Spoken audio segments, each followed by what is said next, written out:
Jadi dari semua parameter kepentingan nasional hampir tidak memenuhi syarat untuk melanjutkan operasi ini ataupun peperangan ini. Oke. Dan imbasnya dari survei terbaru juga kita terlihat bahwa approval rating Trump itu semakin menurun, ada yang 30%, di bawah 30%. Anda melihat dengan situasi dalam negeri Amerika Serikat yang semakin parah seperti ini, Pak Syarki, berapa lama lagi ya kira-kira Trump akan terus melanjutkan strategi yang tidak terarah ini, Pak? Saya percaya Presiden Trump itu tidak orang bodoh. Aha. Karena tidak orang bodoh, dia tahu betul bahwa dia harus keluar dari situasi ini. Kalau situasi ini bisa dia selesaikan dengan cepat, maka dia akan bisa percaya bisa untuk meraih lagi simpati masyarakat atau minimal jangan sampai pemilihnya kalah pada saat pemilu sela untuk memilih Partai Republik. Namun halangannya Presiden Trump sekarang adalah dia ada dua tekanan di dalam Washington. Satu adalah kubu pragmatis di bawah pimpinan J.D. Vance, wakilnya sendiri. Satu lagi kubu hardcore, kubu yang keras kepala, yang Zionis ini, yang mana pertama adalah konflik ini demi kepentingan Israel, tapi mereka memfokus kepentingan Amerika. Dan mereka sebetulnya tidak peduli presidennya siapa. Mereka yakin kalaupun Presiden Trump ini diganti, tetap kebijakan kerasnya akan dilanjutkan presiden berikutnya atau pilihan mereka. Karena mereka terbiasa mendapatkan mayoritas daripada pendukung untuk AIPAC ataupun lobby Yahudi dapat prioritas. Itu kebiasaan dan mereka ternyata umurnya tua, jadi mereka yakin kalaupun nanti maju nanti paling ganti Trump diganti J.D. nanti akan tetap mendukung ini. Tapi yang jelas jangan sampai pernah ada perjanjian damai yang menghasilkan kesepakatan permanen dengan Iran yang membuat Iran bukan soal uraniumnya, bukan soal Hormuznya, tapi soal sanksi ekonomi.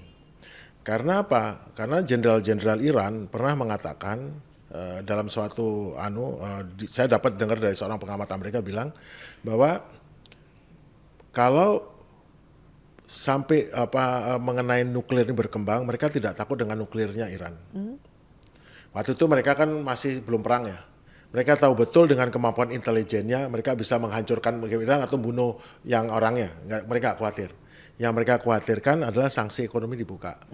Seandainya sanksi ekonomi dibuka, maka dalam waktu 3-4 tahun, maka Iran akan menjadi negara paling maju di Timur Tengah yang tidak akan ada kesempatan sama sekali bagi Israel menjadi pesaing secara ekonomi, secara politik, secara diplomasi, dan secara militer.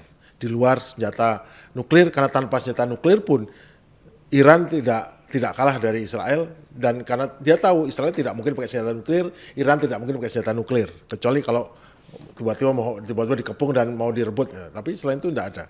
Jadi yang ditakutkan adalah dibukanya sanksi ekonomi terhadap Iran. Itu yang. Dan itu kan masuk Pak ya dalam poin 10 tuntutan Iran ya, Ya. untuk mengakhiri perang ini. Menurut Anda seberapa besar kemungkinan dari Amerika Serikat itu menyetujui sanksi ekonomi itu dicabut, Pak? Amerika Serikat akan menyetujui 60%, dalam artian begini, sebagian besar akan disetujui kecuali mengenai pergantian langsung.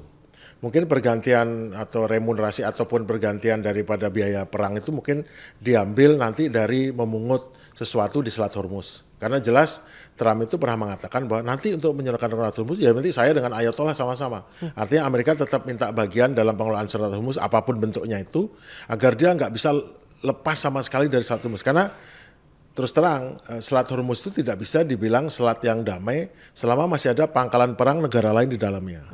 Jadi betul kata Iran bahwa ini tidak bisa safe passage. Kenapa safe passage?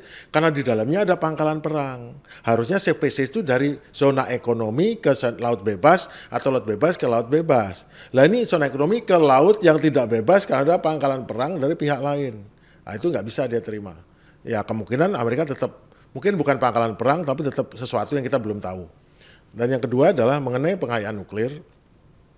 Ya pengayaan itu mungkin mereka setuju padanya Iran untuk mendiluted itu mengencerkan sehingga kembali ke persentase yang lebih rendah. Kemudian untuk jadi tidak ada masalah dengan sisa uranium 60%. Namun untuk pemeriksaan reaktor nuklirnya ataupun pengayaannya Iran sudah setuju dulu kan nggak masalah. Nah, cuman sekarang moratorium untuk pengayaan nuklir ini. Ya Iran tidak mau. Saya untuk damai, saya mau sejak hari H, sejak perundingan sampai seterusnya, saya pengayaan 3,67% ini nggak boleh dihalang-halangin. Jadi untuk negara nuklir damai, maka dia berhak untuk mengayakan nuklir sampai 3,67% untuk bahan reaktor nuklir untuk PLN. Karena Infrastruktur buat sipil apa ya, energi ya? energi. Kenapa? Karena itu untuk sekarang di dunia ini negara yang punya kemampuan memproduksi bahan bakar nuklir untuk reaktor tuh hanya Rusia. Namanya Rosatom. Nah, kalau Iran bisa itu berarti dia bisa dapat sumber dasar penghasilan lain dengan jualan itu. Jadi di dunia nanti akan ada dua, Rusia dan Iran. Jadi dia betul-betul niatnya itu tidak mau untuk bikin nuklir, tapi menjadikan ilmu nuklir ini untuk jualan bahan bakar nuklir. Jadi sangat masuk akal sebetulnya, nggak ada masalah sebetulnya. Cuman kemampuan nuklir ini yang ditakuti sama Israel. Kenapa? Dengan kemampuan itu terjaga, dia setiap saat bisa naikkan sampai berapa persen. Dan Iran tetap, ya nggak masalah kan saya punya kemampuan, kan saya nggak buat nuklir, saya nggak memperkaya. Yang jelas, saya tidak mau kehilangan kemampuan membuat bahan bakar nuklir. Karena itu yang deteren dia itu. Nah kalau dia deteren dia itu, terus Hormuz, itu dihilangkan, dia punya deteren apa? Ya. Kan nggak cukup hanya rudal. Dan untuk membuat rudal ruhulan nuklir juga tidak semudah itu. Tetapi Iran pasti punya kemampuan untuk membuat itu. Tahun 45 aja Amerika bisa buat bom atom, apalagi tahun 2026 dengan cepat itu Iran bisa buat. Oke, jadi Pak, kabar bahwa pengayaan uranium Iran itu sudah mencapai 60% dan sebetulnya terus dikembangkan hingga bisa sampai ke level senjata nuklir, itu kan berarti 90% ya Pak. Sebetulnya Iran benar tidak Pak pengayaan uraniumnya itu sudah 60% dan sedikit lagi mencapai batas untuk membuat senjata nuklir? Jadi bukan begitu. Pada tahun 2015 Iran itu sudah mengikuti JCPOA 1 dengan Presiden Barack Obama. Sepakat, dibuka sanksinya, dia menjalankan dengan sampai 3,67% jalan. Tetapi pada tahun 2018 oleh Presiden Donald Trump, wah ini perjanjian ini enggak menguntungkan Amerika nih.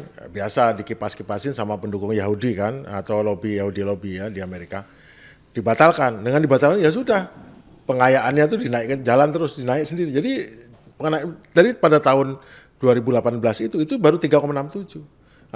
Iran yang nunjukkan ya udah kamu saya diberhentikan ini, saya diberi sanksi lagi, ya udah dinaikkan pengayaannya sampai 60%.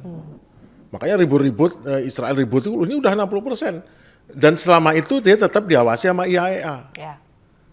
Dan IAEA juga berdaya. Kenapa? Loh kamu kok naikkan ini? Ya kan dibatalkan sama Trump. Kalau nggak dibatalkan saya berhenti di 367. Tapi karena dibatalkan saya naik terus nih sampai 60%. Itu yang terjadi.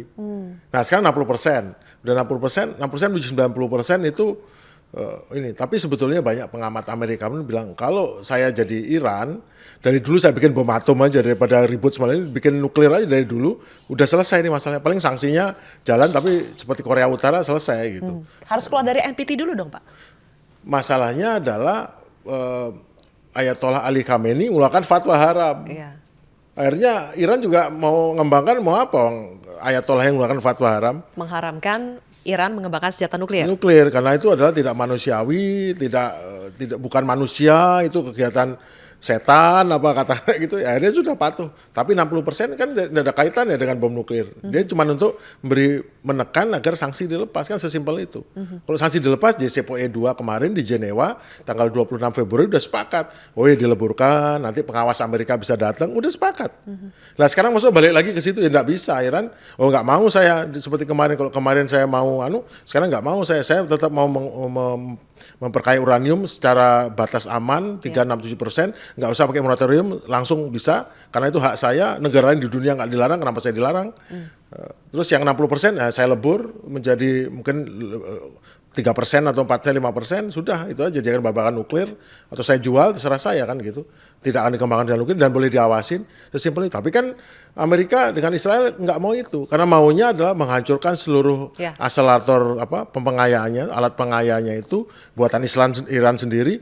Maunya ya Iran menjadi tidak punya apa-apa di bidang nuklir, sehingga nanti pada suatu waktu suatu masa sambil menunggu itu nanti bisa mempengaruhi, mungkin ada pemberontakan dalam negeri Iran seperti biasa di negara-negara kan mereka membuat subversi gitu. Jadi seperti itu rencananya.